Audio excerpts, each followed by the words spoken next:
everyone, welcome to the Harry Sahi show. Today we have a versatile and a multi-talented actor joining us from Istanbul, Turkey. He's a heartthrob of millions of people from across the globe.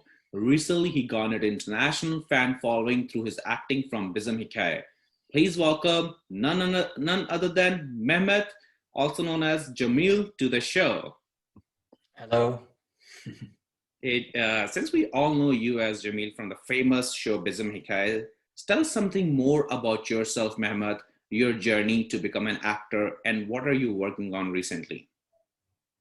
Actually, I was very close to become a professional basketball player when I was in high school, because my father is an acclaimed basketball coach of a famous Turkish club, and he wanted me to become a pro player too. But then I had to take a break because I had many negative notes in high school. Then life sort of opened up for me. Like, I met the street culture in that break, and, decided that I want to do something else. Then I started to do, I was visiting an Austrian college in Istanbul, and then I started to do German theater, German language theater there as a hobby. But I immediately, when I went on stage, I immediately started to express myself, and a door opened, and I become aware of it, that expressing myself in an art form makes me very happy. So I decided to quit basketball and then go for it, And then in my last year, surprisingly, a close friend of my father saw the potential in me, and decided to give me a role in a famous TV series called Lise Defteri. It means high school journal, about teenagers who were playing in a basketball team. Fortunately, and then it became very famous in 2004. I see. Yeah, but then also very short. After that success, everybody was telling me, that I don't have to visit an art school and do theater stuff, etc. But I sort of felt I had to go to an art school, because I was able to express emotions, feel emotions and express emotions very easily. And I was good at that, but I had so many, negative aspects as well, as an actor, I mean, as the instrument of an actor, I had to gain more experience and do some theater stuff. So I went to the art school, Mimar Sinan, a famous art school, which also Mr. Rehearsals graduated many years before. Also, Yağız, who played Rahmet in Bizim Hikaye, he was my junior. I was the fourth class. He was the first class. I see. In first class. So afterwards, I wasn't able to do TV stuff. We weren't allowed to do TV stuff for 3 years straight in art school. That was the rule. Afterwards, I continued to do many TV series. Some of them become famous. Some of them didn't acknowledge that much. That's it. I see. So when did you hear the first script? Like, who approached you for Bizim Hikaye? Like, who approached you? Was that the director, producer, a friend? Like, who reached out to you? The director reached out to me. I've done for the production company another series, like 2-3 years before Bizim Hikaye. They knew me, but the TV series like Bizim Hikaye, you only get them like every 5 years. Everybody knows that, Reha knows that, everybody knows that, So when you read a script like that, you immediately get the sense that it's gonna be something different. And so when I read the script, I was actually hearing rumors about they're gonna do a shameless adaptation. It's Bizim Hikaye is an adaptation of Shameless. Yes. not an adaptation, but Yeah. like a version. Let's call it version because it's very different. I mean, the protagonist and the antagonist they weren't there for the whole show in Shameless. Exactly. Let me show you. I made a very compact I see. semantics of Bizim Hikaye. Uh-huh. Can you hear? No, it's too bright. Yeah, now I can see. It's Yeah. You see, Filiz yeah. was the protagonist, Mm-hmm. Barış as the hero, Fikri the anti-hero, in my opinion. Yeah. These two are the starring roles. That's right. And then these two, Barış and me, my character, I put myself as the antagonist. Yeah. In Shameless, they were there for only 8 episodes. Then they were gone. But our whole structure was based on these three characters. Three or four characters, like all the time. Yes. That's right. Now I agree with you. So did someone narrated you the story, or did you actually picked up the whole book and read through the script? I read through the script. It's like I met the writer and the director, and they told me that they have big plans for this character, for Cemil, but it all depends. It depended on the performance of the actor, and also the success of the story. Okay. I think that was the case with Cemil, but as soon as I read by the way, you only get the main story, like the story of the season or what they plan, and then the first 2 episodes only. You don't get the other scripts because they're not written yet, But I immediately felt like that was a big chance for me. Mm-hmm. And if I'm somehow able to become the antagonist, I had to become the antagonist of this story. So I can find my space in the story and, continue to, in this ensemble, continue to do my role. That's how I felt. Makes sense. Yeah. I 100% agree on that with you, Mehmet. I think, of course, actor plays a very huge role when it comes down to acting the script, reading the script, and then performing in front of the camera, right? With the complete feels of it and the looks of it. But at the same time, I think it's very challenging for the writer as well to write each and every single dialogue accordingly, right? And to think through so creatively that the person has to think through episode 1 to episode 50th, 51, 52, all that. So definitely it's all about a great team effort right there. Did you also do some, rehearsals? Like, were you auditioned for this particular role? Or yes. Okay. Unless you are very, very famous, you always audition for the roles in TV series here. And also, but apart from the audition, I also had to talk with the writer and the director and convince them in their plan and in my version of the plan about the future of this character. By the way, none of this would have happened if they if they didn't allow me some sort of space for this character, That's right. For the improvisation and for creating this character, because otherwise Cemil would have been just a basic obstacle, nothing else. Yeah. So that was actually my next question, which is, do you used to rehearse, just read the script and do rehearsals a lot, or were you also comfortable to do some sort of execution right on spot? Like it was never a part of the script, but you just like executed on site? Series stories like Bizim Hikaye, you have to improvise. Yeah. Otherwise, it's not gonna work out. But also, if I may speak for this particular character, I had immediately some ideas because playing the antagonist, also playing the villain, is really fun for an actor. It's really so much fun. But if you are like, for the first 15 episodes, 20 episodes, if you're 1 against 10, that's difficult, you know. Yeah. If you only, I mean, if you're on the right side and the 10 people are on the left side, you know, you have to put some real effort for that. Yeah. So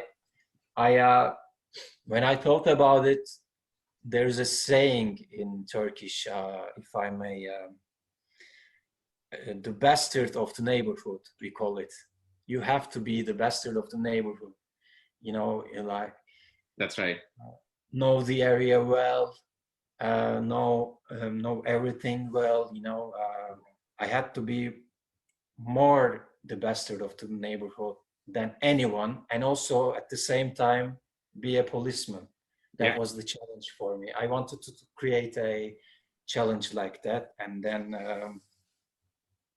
then they came the specific, you know, physical aspects of the character later. I agree on that. So what was your toughest scene to perform from the whole show? The whole show, the scene where I had to, the first 2 episodes are always hard because you are trying to get used to it and find your space in the story. Yeah. Then you get used to it.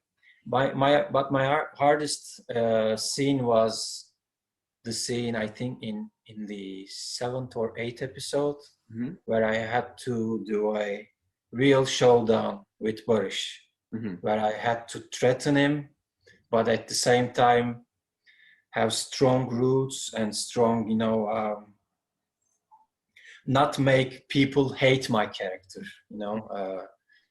So it was tricky. The scene was tricky, but I see. I talked with Burak, and after talking to him, I immediately become aware that he's really aware of what's going on, what we need to do. So I become confident. Then I decided for that particular scene, I decided to replicate his character. I see. That was the idea, you know. I intended to do, how do you say that? Act like Barış in my character. So it was like an interesting showdown, you know, because he's a really relaxed character. Mine wasn't relaxed, it was the opposite. Yeah. But in that scene, we sort of changed the roles and it became an interesting scene. Yeah. I see. We have 2 crews who shoot the series, and we need to do 110 minutes of shooting raw footage every week. Wow. That's really a tough and tight schedule, you know. Yeah. So you don't get to rehearse that much. You have to be quick about it. Quick about everything. And like in a TV show, was there, like, of course there are a lot of cuts when you deliver your dialogue. There's a cut, there's action, there's a cut. So what is the longest action or longest scene has ever gone without a cut? My scene? Yeah, without any cut. Without any cut. 3 or 4 minutes also. Wow. I think so, yeah. That's really good. The reason I was asking, because it gets challenging. Like, I mean, up to 1 minute is okay, but anything longer than a minute or 1.5 minutes. Yeah. Who, if I may ask you, who was your most favorite character from Bizim Hikaye? I mean, Reha and Hazal, please don't get angry with me, but yeah, I have to choose Barış because his part was very important. He was like a bridge between everyone. I mean, Filiz was the middle point with the family and stuff, but Barış was very important because he is the hero. He's the main person which the audience has to, you know, has to relate to. And then if he doesn't do much there, it's not gonna work out. Yeah. Also for my character also, you know, he created a character where he was really relaxed, very confident. Yeah. Also, he had some faults. That's very important, I think. The character had some faults. He wasn't like a pure hero with Yeah. a white knight. Yeah. No, not That like wouldn't work out in that structure, you know. He had some faults, and he managed to you know, work with them. yeah. Go with the flow. And in our scenes, you know, after a while, I felt like the Batman and the Joker. That's Uh, right. I was the police, and he's the criminal, actually, in Yeah. reverse roles. Yeah. Mhm. No, like seriously, I mean, like, it's not like I'm interviewing you over here. That's why keep saying this. But seriously, like honestly, the acting of each and everyone from the show, it's like we cannot express in words. Like usually, we know this is a show. We know this is all acting. We know this is all for the camera, for the script, for the commercial purposes. We know that at the back of the heads, right? But Yeah. whenever you tune in the show, I bet you every time I tune on any episode, I cried. Ah, okay. That's how emotional was it. Some of the scenes, that's how emotional were they. Like the reality that this is not real. This is just like a drama, right? But even when you play, like it just touches you very well. I mean, it's so good. Hollywood as well. Usually in any script, they give a lot of emphasis on the actor, on the actress, or one or two roles, right? In this show, everyone was given an equal opportunity. Like every role was strongly well woven. Like all the roles, you won't feel even for a second that person is just there to fill up a screen time. It's just there to fill up, be like, okay, yeah, let's just put him or her there to fill up a screen time, right? Every single, even for Rahmat's girlfriend Melissa, right, and some other people as well, each and every single role has an importance to the show. That's one important thing I really liked about it. Exactly. That's a really good observation. I agree with that. Yeah. So what are your thoughts if the third season of Bizim Hikaye gets back in production? Well, I don't want to, disappoint you. I don't think that's very much of a possibility, but No. Yeah, let's say, imagine. Okay, all right. Maybe all of them living in the same big building, in every floor a different family. Yeah. And that'd be a good show, actually. Every time we meet with Sahra and Korhan, Çiçek and Tufan, we are close friends. Also with Burak and Yaz, Barış and Rahmet. We sort of get emotional because we know these kind of shows, they don't happen very often. Every 5 years, even maybe every 10 years, you get the opportunity to create something like this warm family show like that. These characters, this type of characters. So we sort of get emotional, but tend not to get too emotional against each other. Sort of, life goes on. I mean, you have to live with it. Yeah, that is right. So if I were to come to Istanbul, like once this corona goes over, I will definitely come and see you. That's for sure. You're welcome. You're welcome. And we'll chill with other people as well, with Yiga. How do you pronounce his name? Yigas? Yaz, right? Yaz. We'll get him too. And I think if you look from the commercial point of view, if you think like, okay, it's good, actor, acting, script, role, everything is great, all right? Now let's talk about the business.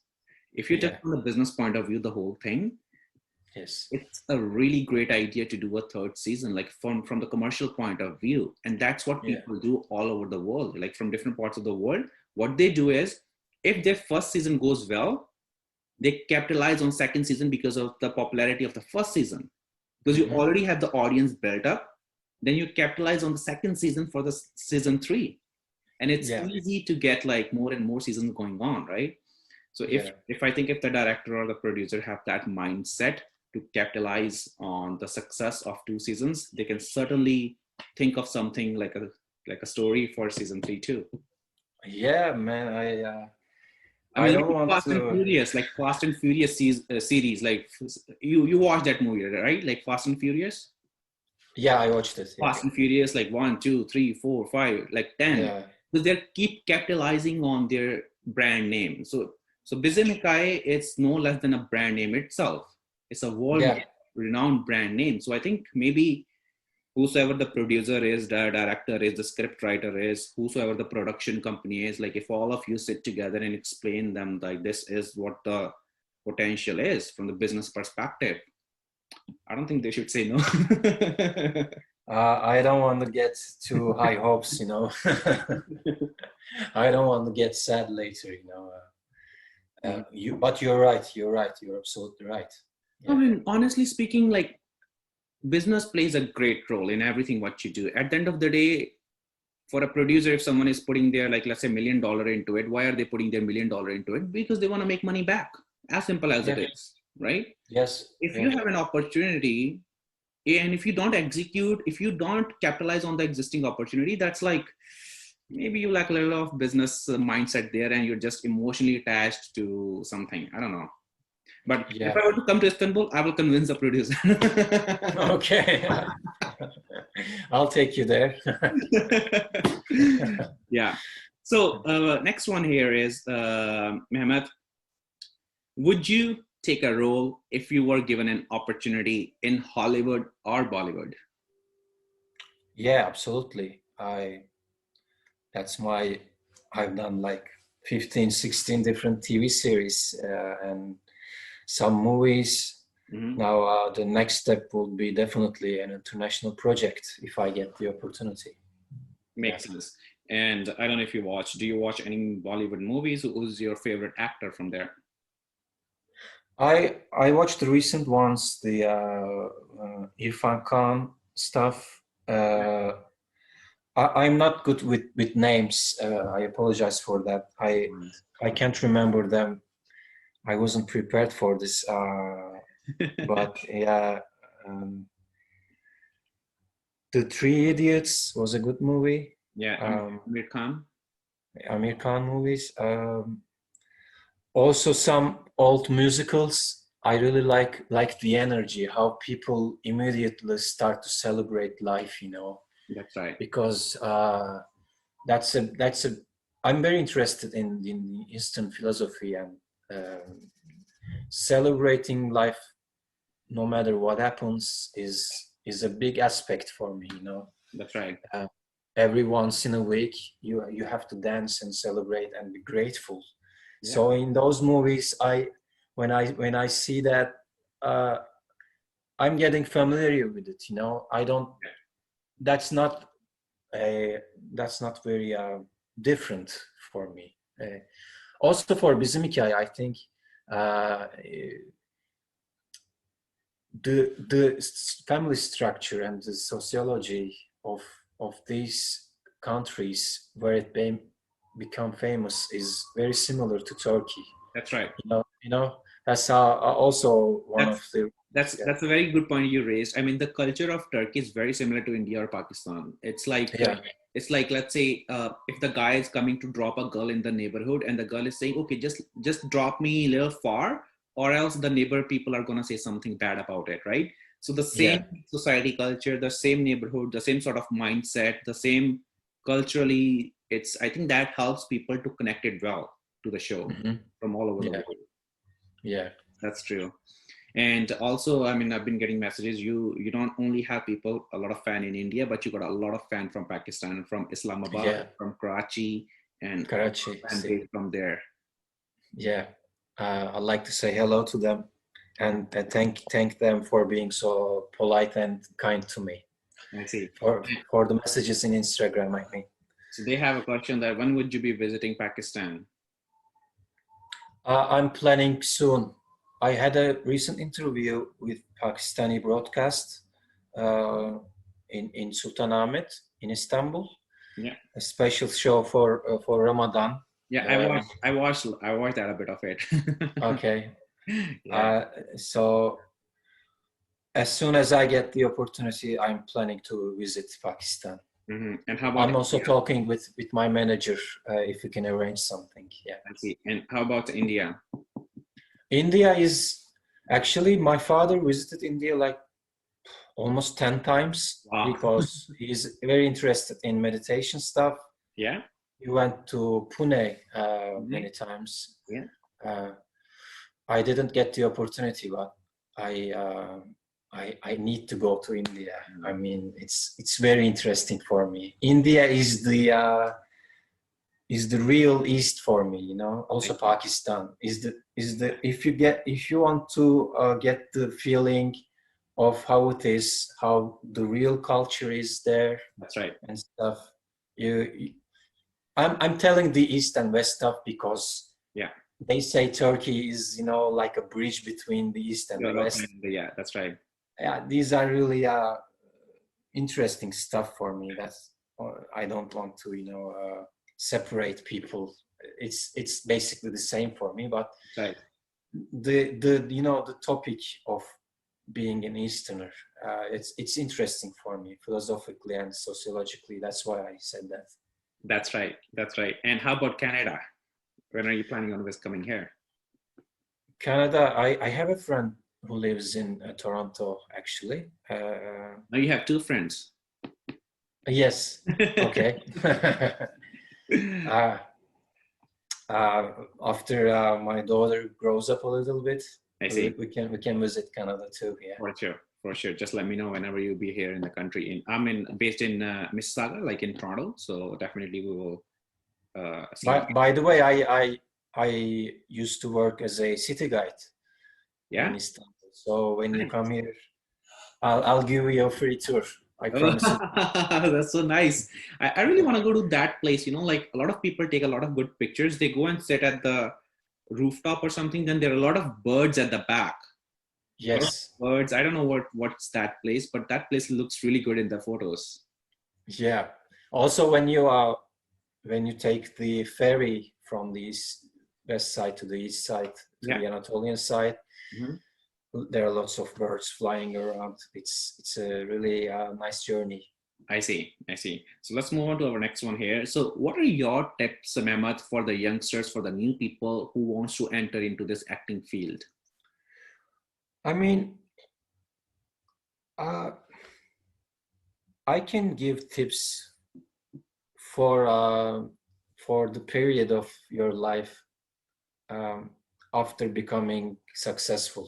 For Mhm. example, you really need. I think you really need to remember uh, the power, the force, what made you become. That's right. I mean, I just noticed throughout our just this interview, like your hand gestures, your facial expressions, they're exactly from the show. They're exactly from this. The way you like when you talk with the your co-star, what was her name? Samra. Like I know Urdu name Samra. I don't know her like Turkish Samra, name.